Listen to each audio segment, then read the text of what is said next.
Hey, everybody. I am here recording this video as promised to my tribe.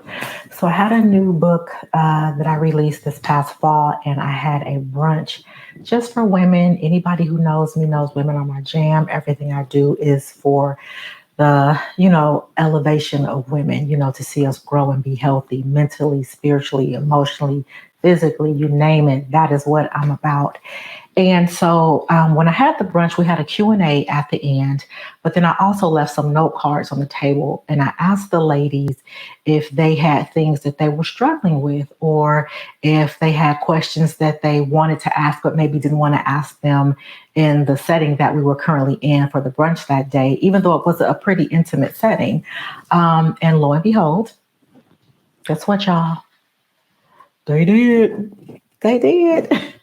So for the next few weeks, what I'm going to do is I'm going to take a question every week, and I am going to answer it to the best of my ability, share that with you, and then I will be uploading it to YouTube. So make sure you guys subscribe so that when I upload one, you'll be notified, all the YouTube jargon that goes along, with when you post something on YouTube.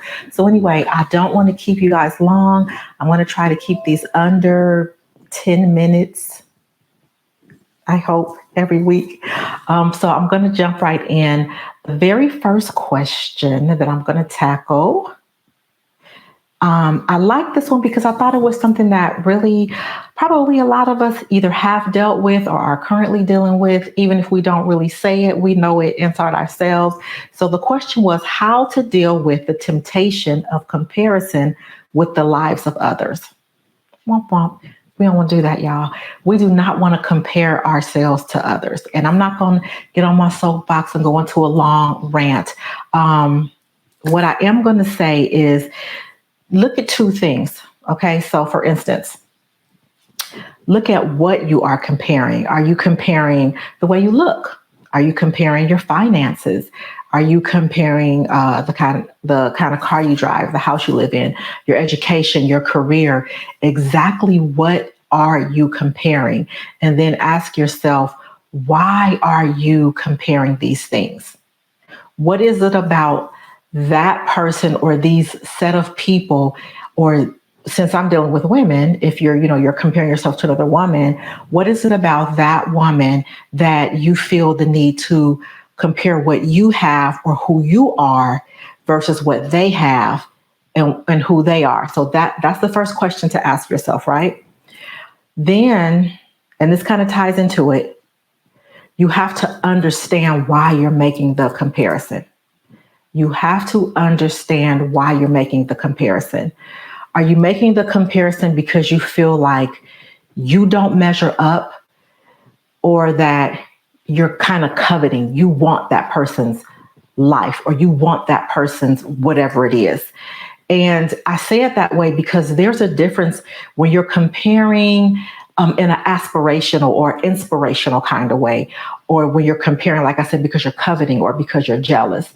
So for instance, when I left corporate America, I stayed home for a couple of years with the kids. And then I decided I didn't want to go back to corporate. So I wanted to be a hairstylist. I started doing hair. I was at a salon, and there was a woman who worked there. She had been doing hair since like the 80s, and she was excellent. And this was like the 2000s. So she had been doing hair for a while. And when I came, I didn't really, I didn't have any clients. I had just moved back to the area. She was excellent in cut and color, and she just had clients for days. And I was like, some days I'd just be sitting there. In the area we were in, there were no walk-ins. So it's not like I'm going to sit there or somebody just going to come up and be like, hey. So I was really out trying to build a clientele from scratch. And so I was inspired by her, but in a way I was jealous too, because I was like, I can do that. I want to be at that good, and I could do what she's doing. How come I don't have no clients? But that was unhealthy. But the part that could be healthy was when I actually reached out to her and said, hey, I love the way you do color formulations. I love how you come up with things. Do you mind if I sit and watch you sometimes? That is the healthy way of dealing with comparison when it's in an aspirational type of way. But I could have stayed on the other side of the fence and just got really envious and, like, because, she was making some good money. And I wasn't making none yet. So, she had a nice car. I had never been to her home, but I'm sure it was nice, blah, blah, blah. She dressed nice, blah, blah, blah, blah. So I could have stayed in that mode, but we don't want to do that. We don't want to do that, you guys. And I'm going to tell you why. I got this new little piece of software and I think I'm so fancy because it's destructive. That is the main reason why you don't want to live in comparison. It is so destructive. And I say it's destructive because it limits you from reaching your destined potential because you're longing to be somebody else. You're longing to live someone else's potential. You're longing to live out somebody else's destiny. So as opposed to trying to duplicate what they have, tune in and find out what it is God has created and designed you to be, and then work at becoming that. So, okay. Now, the next thing is, how did I get out of order? You guys, I'm sorry. Okay, so the next thing is I want you to address identity. And the reason I say that is because a lot of times when you are comparing yourself to someone or something, it's because you're not secure in who you are. You're not secure in your own identity. And so when you're not secure in your identity, you tend to gravitate to what looks good to you, what is appealing to you. But really behind the scenes, you don't know what that person has gone through to get where they are. So say, for instance, it's a career. Did you do what they did to get where they are? Say it's someone who, maybe has a relationship. You don't really know the ins and outs of their relationship. But when you are secure in who you are, because I really believe that comparison is kind of wrapped inside of identity. And that security that you have in identity prevents you from longing to be something other than what you know you were designed to be by the Father, by God, by the Creator. I'm loving these banners, you guys. Now, the next thing is contentment. Oh, you guys, that's like a serious one. When we compare ourselves to others, it's because we're not content with where we are today.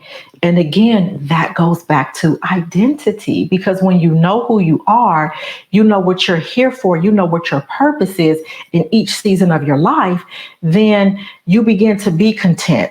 So sometimes I think, like, say you live in a neighborhood, right? You live in this neighborhood, everybody's house is exactly the same. They got 2,000 square feet, it's 4 bedrooms, like every house is identical. Furniture is identical. Everybody has the same car and it's red.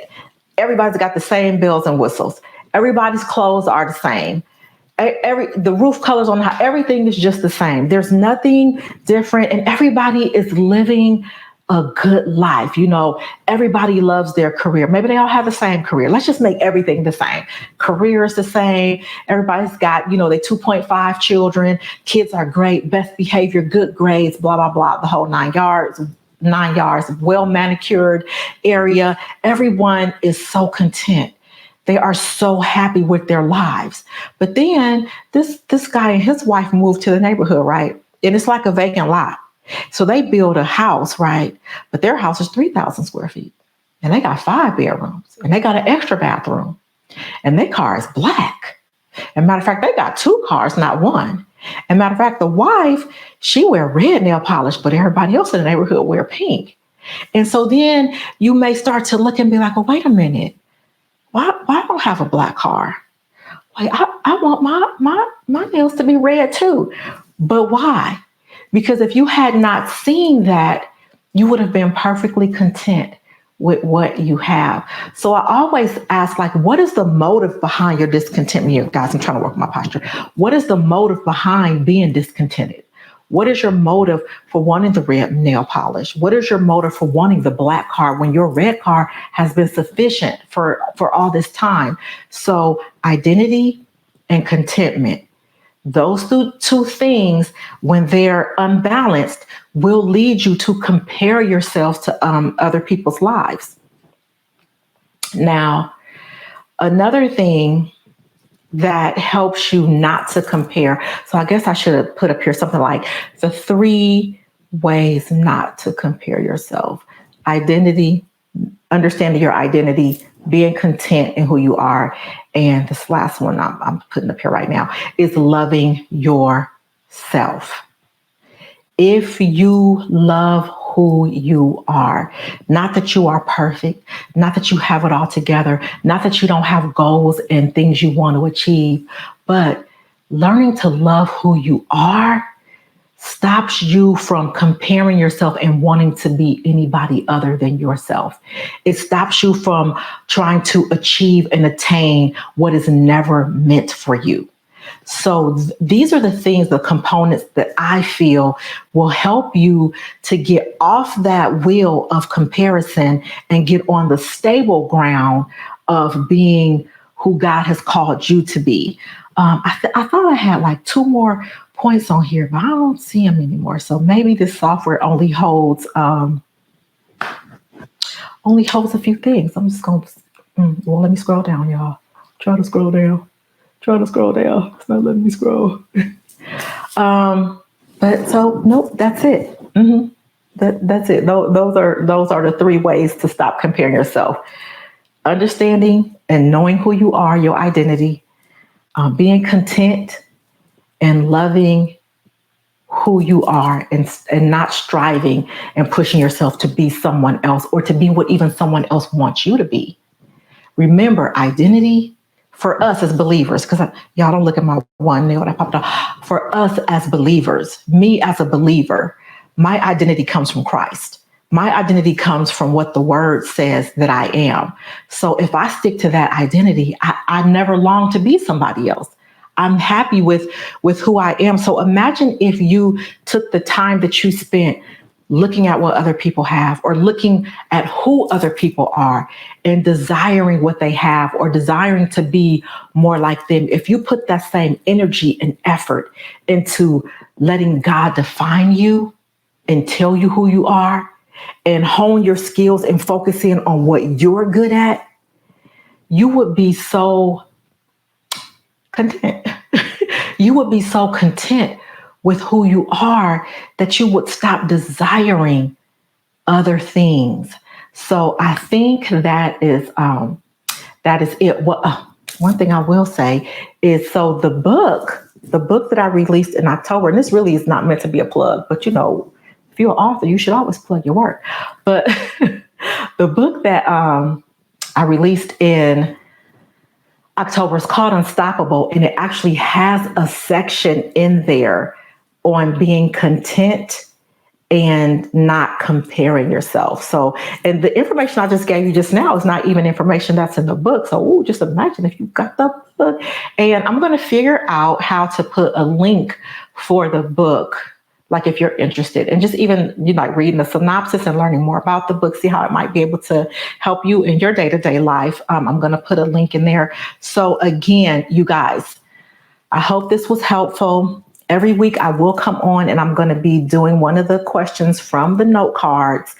And so I hope that you will subscribe so that you will get that notification every time that I upload a video. I'm going to try to be consistent and do it the same day of the week, but I don't know which day yet.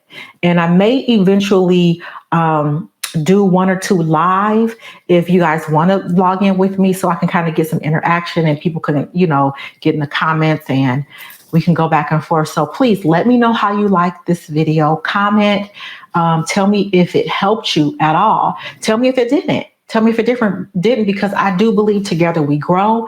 And I do believe that, I can learn from you and you can learn from me. And if we stay in community, we will become everything God has designed us to be. So until next time, bye, y'all.